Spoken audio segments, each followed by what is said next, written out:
Hello, everyone. Welcome back to Field Advisor. I'm Kelsey Litchfield. We are in October. It only took me 9 days to switch my calendar over to October. I realized I was sitting here yesterday and looked over my calendar and still said September. And we are clearly 2 weeks into October, and October is just going to fly by. So we have our soy envoys here with us today to give us a harvest update, what yields they're seeing in the field, and any other issues. So Kelly, I'm going to start with you since we haven't had a Southern Illinois update in a while. What's going on down there? Just about everything. So some guys are done with harvest. Canola's planted and up. Wheat planting is in progress. Some wheat is up. Soybean harvest, early yields. March planted, early planted beans were in the 90 bushel range, would probably been well over 100 for field averages had the moisture not been 8-9%. Got into the late April, early May planted beans, yield ranges from 25 to 40 bushel an acre. So You said 25?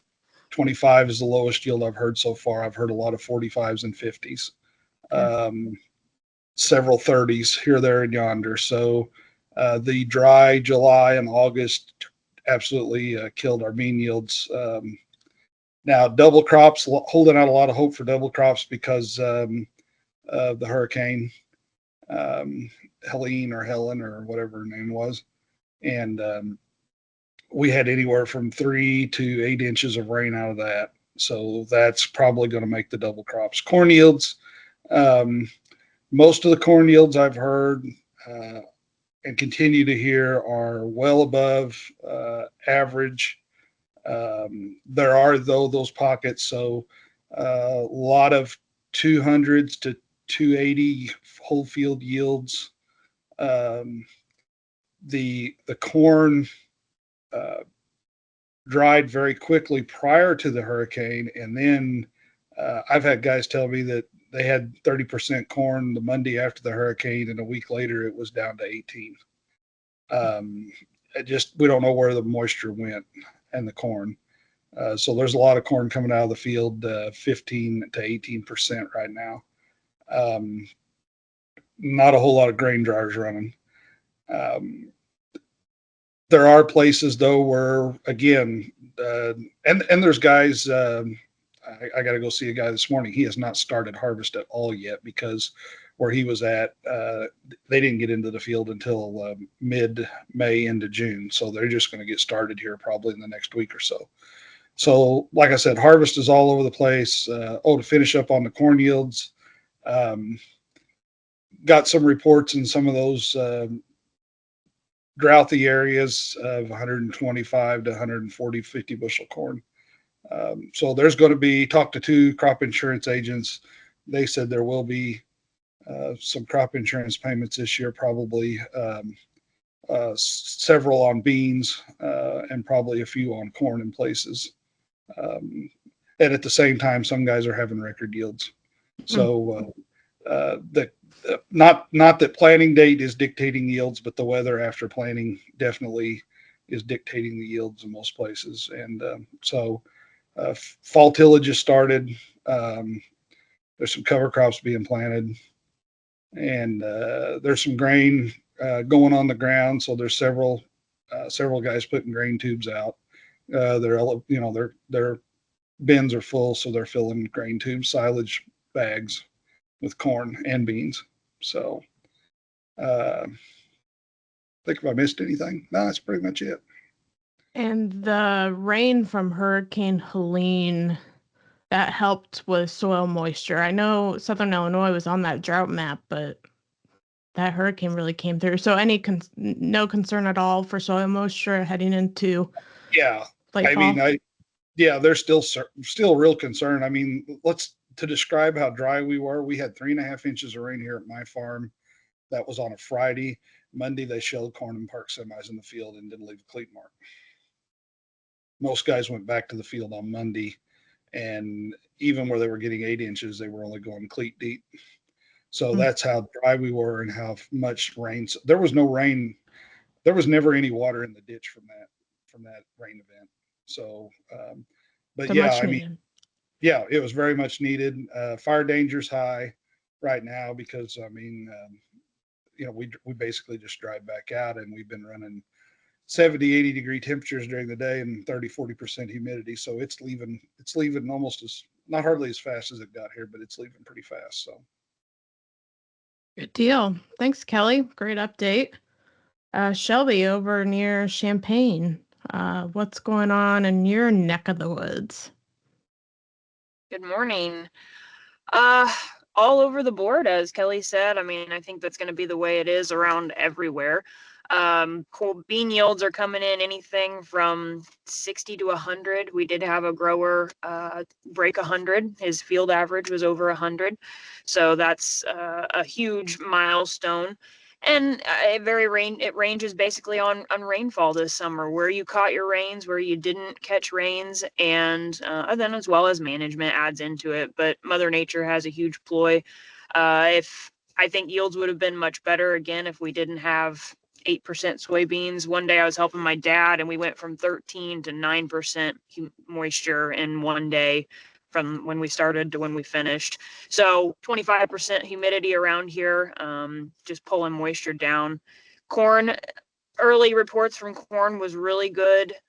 Everybody switched to beans, so not a lot of corn going, although I did have some guys yesterday that switched to corn because the elevators are so backed up on beans that they went ahead and switched to corn to just keep going forward so they didn't have to sit in line, which was good for them. I'm glad that happened. And they had corn that was dry. They were taking 112-day hybrid out and it was testing 20%. So about like Kelly said again, the moisture's come out of the corn very quickly around here. So very respectable. Really haven't seen any disasters per se. The wind, we missed the rain from Helene, or we missed the moisture from Helene. So didn't really, we're really dry around here. If it was windy, we'd have a much better risk of fires. The other day, somebody's like, man, I wish it was breezy because the dust is so bad. I said, no, we don't want to breeze because it's already dry enough, and that just makes it so much worse for fire hazards. So all in all, I mean, good reports. Fields are disappearing quickly. I did just drive by a cover crop field with soybeans that, man, there's a lot of beans that got left out there, but when they're 8%, you can't do much about that. So we can't blame them for that. And that's header loss more than anything than necessarily machine loss, but it's hard to set it when it's 8% beans. But no major reports from, I think I guess the SDS thing with soybeans did pop up now. You're starting to see that's where some yields are dragging down, I guess I've heard. So overall, progress is being made. We're going to keep plugging along here and everybody continue to be safe. Shelby, good reminder about the fire hazards. That's something always keep your eye on. Keep a leaf blower and blow off that equipment every single morning. I've heard some people do it several times a day. I'm like, wow, that's dedication. Well, every little bit can help. So yep, you that's for sure. Never know when it can start and when it can cause a problem. That's definitely true. Thank you, Shelby. Craig, let's head over to you. Yeah, good morning. Hope you can hear me. I don't, this is where I'm a little different. I don't, haven't been in the field or out and about as much now. So my field visits have kind of stopped, and now we're in the middle of advancement season. So we are taking RM by RM and advancing onto the next stage in the breeding pipeline. So I wrote a blog about that.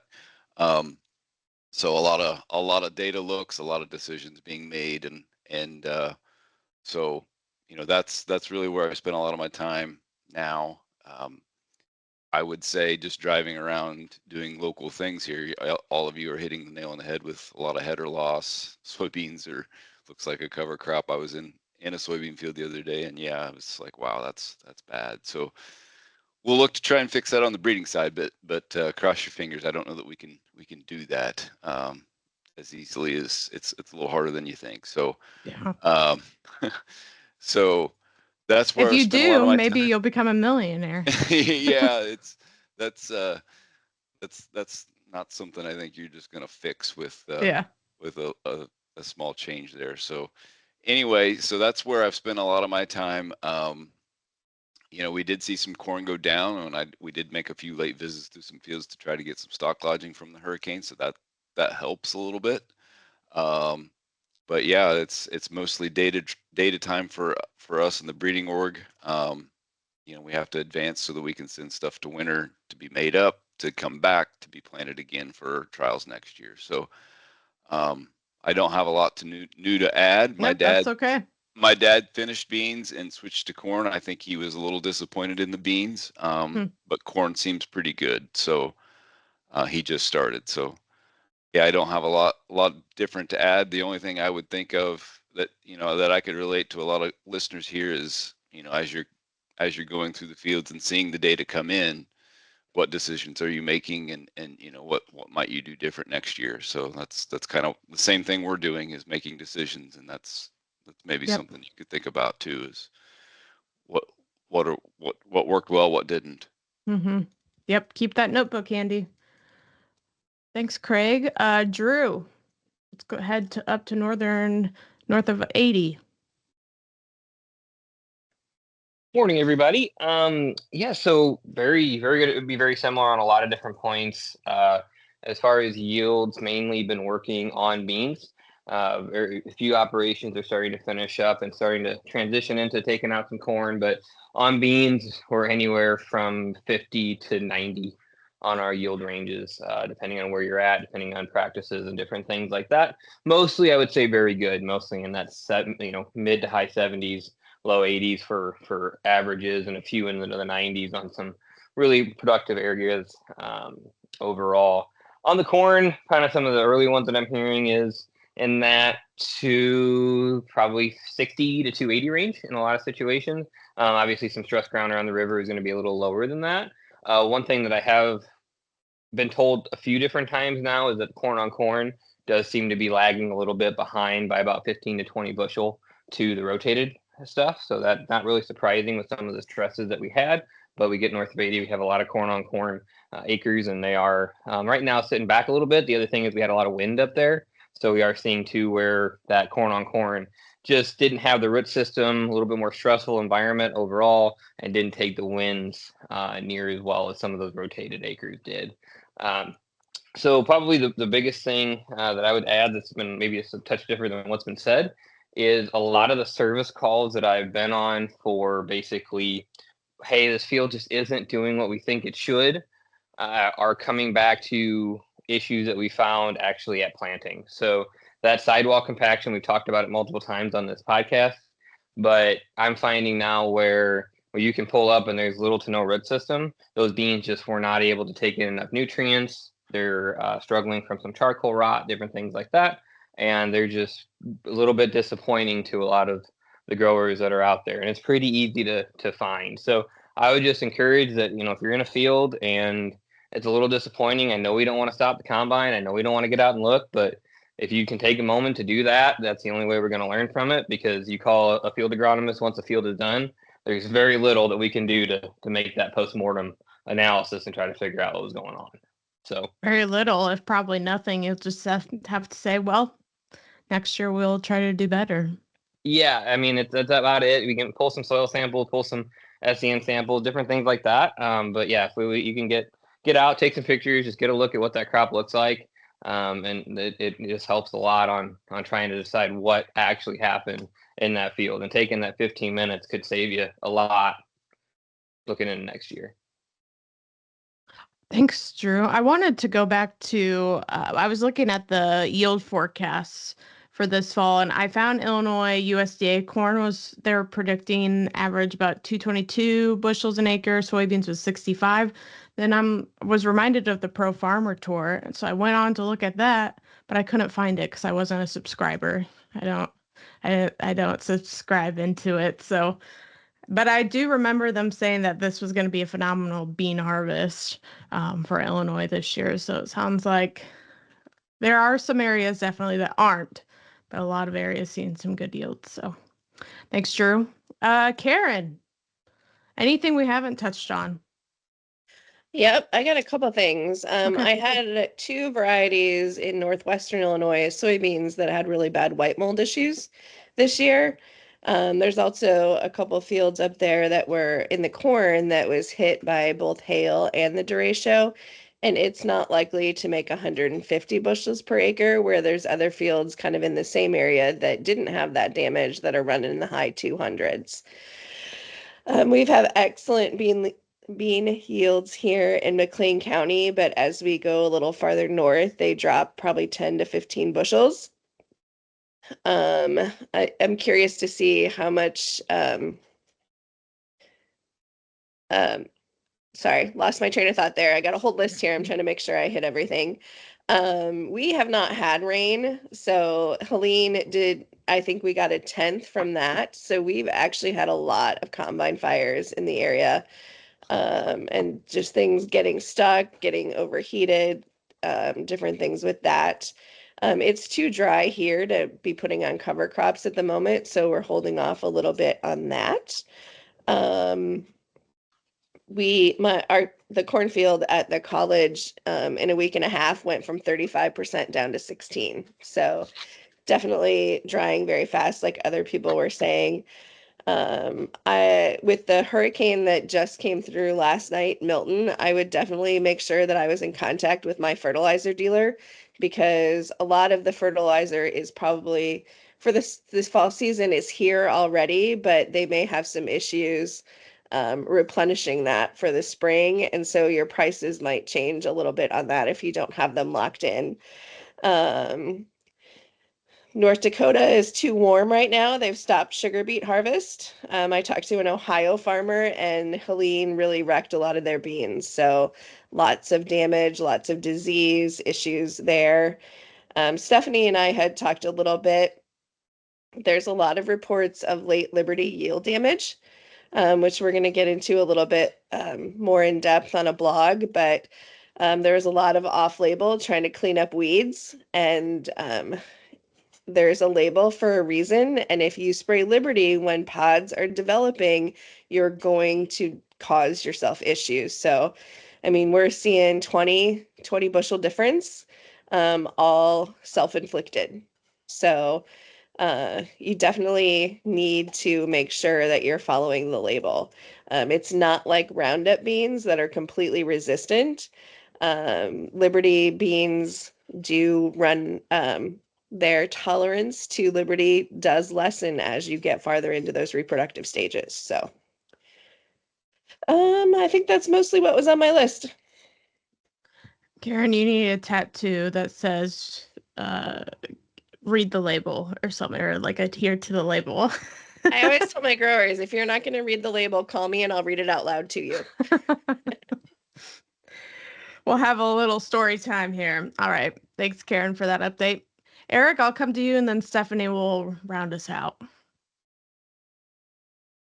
Yeah, definitely. So you guys caught me in semi truck. We're been family farm. They got started with beans yesterday, so actually taking the first load into town this morning as we speak. As far as update and everything, soybeans, we've seen a lot of our early planted soybeans definitely had a yield advantage. So want to keep plugging that message that if you haven't tried early planted soybeans, definitely consider it, because we've seen probably as much as probably a 15 bushel spread, even some 20 bushel spread on between early planted soybeans versus soybeans that maybe got planted in May sometime. So that we've seen that real big advantage. A lot of growers have been able to take advantage of that, and growers have noticed that as they went through bean harvest and maybe they had to switch a corn back to corn or something like that, and then when they got back into beans, really seeing a drop. And it was really tied back to those planting dates. Corn still continues to come out good. We've still been seeing some good yields and everything. Although I will mention that, like what Drew was saying, those early season stressors, we can still find those at harvest. Some of the cornfields that I've been in and trying to figure out what's going on, and even in some cases, after harvest has already occurred, you can still see evidence from the roots or even the stalks that may be left out there. In places, a lot of crown rot, and then even some anthracnose, some stalk rots. in places, and then even if nitrogen wasn't managed maybe quite effectively, also seeing some of that stalk cannibalization in the stalks, and really tied back to nitrogen and everything. So as we go into next year making plans and everything, really encourage everybody to really think about those early season stressors and anything we can do in our management plans going into 25 as far as things to help manage those early season stressors. It's been a big takeaway for myself. Also want to give a shout out to Kelly's recent video and everything he came out with, that we've been talking through a lot of the same things with our growers and everything, as far as making sure your pH is right on track. That's one of the easiest, that's probably the cheapest fertilizer any grower can spend on an acre. And then also really with your soil test and everything, making sure that's in check. It's been kind of weird this year with, as far as fertilizer conversations. Find some growers, they're all in and are still looking for ways to tweak their soil fertility plans. And then I'm working with other growers that are looking for ways to maybe get cut back or maybe get a better spend on that fertilizer dollar. So really, I think it's growers really need to have a good idea of where they need to be at on management plans for 25, and making sure we stay in the budget, and cutting out those things that are maybe just recreational type activities, and really get back to basics on really what adds to yield, and focus on those type of things for 2025. Great. Thank you, Eric. That was a great synopsis. I want to give the floor to Kelly real quick. Anything you want to add about the video or the blog you did about soil pH, lime differences? There is a difference in lime. Anything you want to add?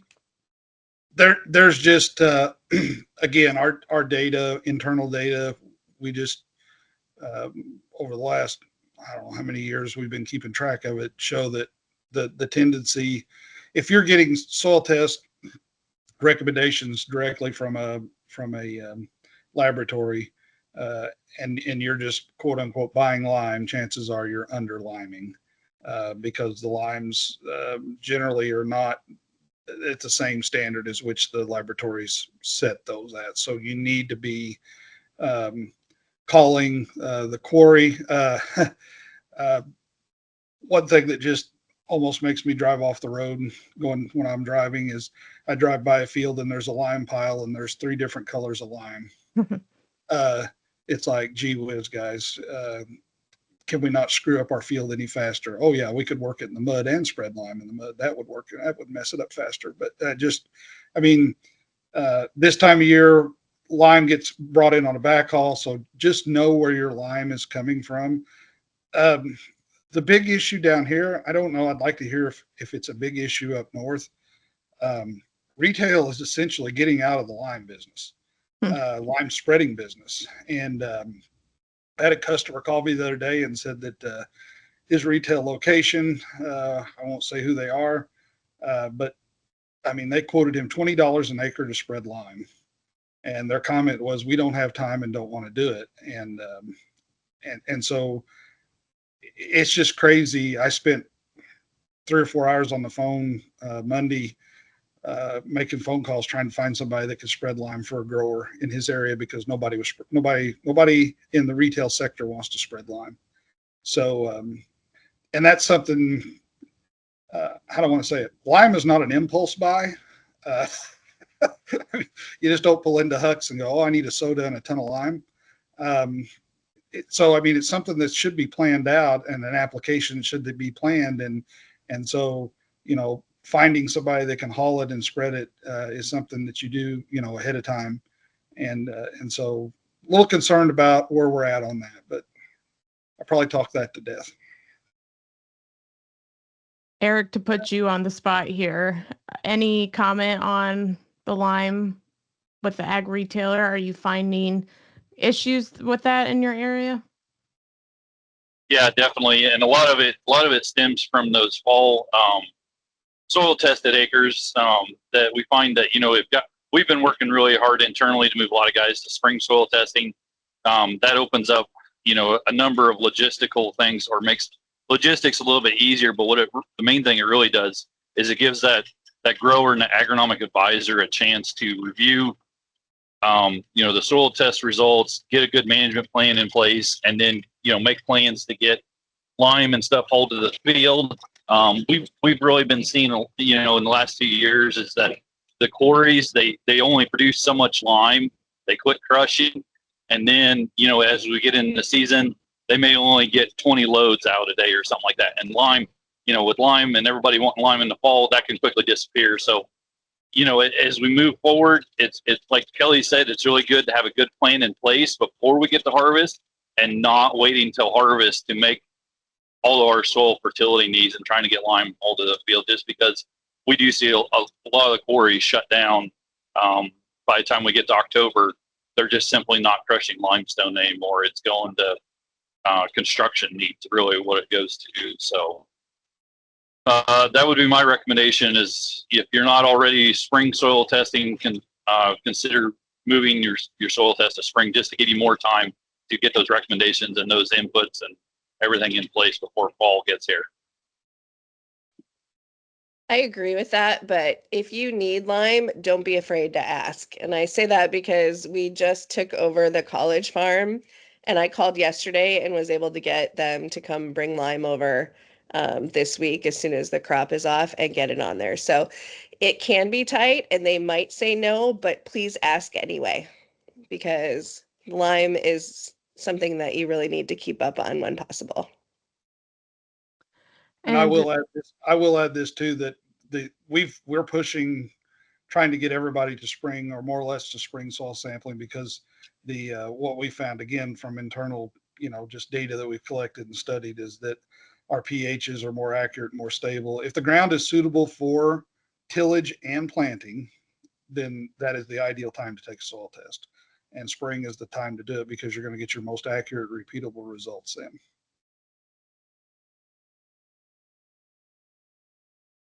Any other comments on that? I will say the blog that Kelly wrote is on fieldadvisor.org, and the video that he did. And also, Kelly, we're reprinting that in the November Field and Bean issue with Illinois Soybean Association. So growers, if you get that magazine, November is all about Field Advisor. So please read it. And if you have questions, send them to Stephanie.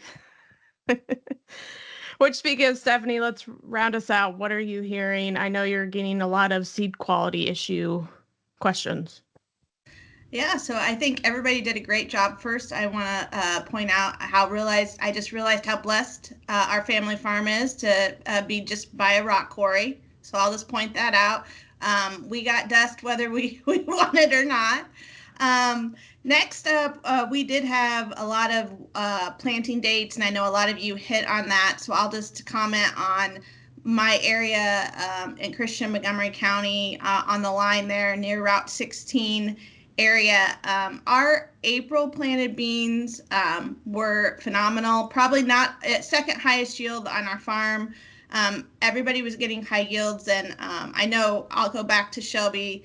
She hit the nail on the head where they just got the rains at the right time. And I could really, normally you can't tell with beans a lot. I mean, it's hard to tell that they're going to have a high yield sometimes, but I could tell just by counting pods in comparison to our mid to late May planted beans. And I would say we had a 10 to 14 bushel spread between our April 8th planted beans and our mid to late May planted beans. There wasn't much of a difference on the late May, and they were on the rougher ground as well. And they did catch some rains that some didn't. Our corn is great. I had a radio person yesterday that seemed kind of upset with me because I mean, it's not the best that we've ever had on our farm. I'm sorry. We've had some last really, really good years. They're so upset with me. But it's good corn. I'm in Central Illinois. We have good corn.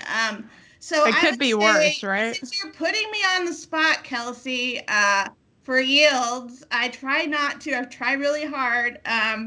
But I would say yields are anywhere from 250 to 280. With a lot of those 280s I was hearing earlier on with the earlier planted corn in April. And that's when we normally plant. So the other thing I'll comment on is those April planted beans were very dry. We've already talked about that, I think 9%. And Craig said header loss. I saw it happening. I pulled my brother out of the combine. I made him look at it. There was nothing we could do. I was watching it happen. I've had some people comment on Twitter that a lot of the pods were lower. I didn't necessarily see that. I saw as the header went through, the beans were kind of popping out. It was just like you just wanted to catch it. But then it was kind of like, well, the yields are just so high. Despite, like Kelly said, being really low moisture and all that loss. And Connor made the comment on Twitter, 4 beans per square foot equals 1 bushel. And it just makes you sick, about how much, I mean, to Kelly's point, they would have been in the hundreds. So that it is what it is. Always struggling with Mother Nature. Lastly, Stephanie, yes. the good news is those beans are blooming now. Yes. You could try again. So if we can keep good weather till December, we're going to get a double. Okay, it's on. Now I don't want to frost. And then Karen, thank you for touching. What happens this time of the year is a lot of agronomists call me or reps or whoever when the combine, I guess, sometimes gets to these certain areas of the field and the yields drop. And they're like, what's wrong? So Karen touched on one of the topics, the late season possible off-label Liberty or even Enlist applications. So thank you. Another thing that people are finding, and not necessarily everywhere, but I know somebody commented in Southern Illinois, but they're seeing these shriveled kind of, I would say fuzzy looking beans. So that goes back to diaporthe complex. What the heck is that? So I also am getting a lot of pictures of people wondering if they have red crown rot, and it really looks like stem canker to me. And there's a lot of stem canker out there that people are misdiagnosing. I won't go on my thing, but to go back, stem canker is also diaporthe complex. Diaporthe complex is also pod and stem blight. So pod and stem blight are these little black, they're called fruiting structures, or think like pinpoints in rows up and down. Now the problem is, to Drew's point, at this point in the season, it could be anything, and it's really hard to diagnose. But I've had to do it the last 10 years. And so working with a lot of people, it seems like that there is a lot of pod and stem blight out there. There are certain varieties that are very susceptible, and it can take your yield down quite a bit. I've heard up to 20 bushels. The thing is, if you use a fungicide, that can really, really help with your seed quality.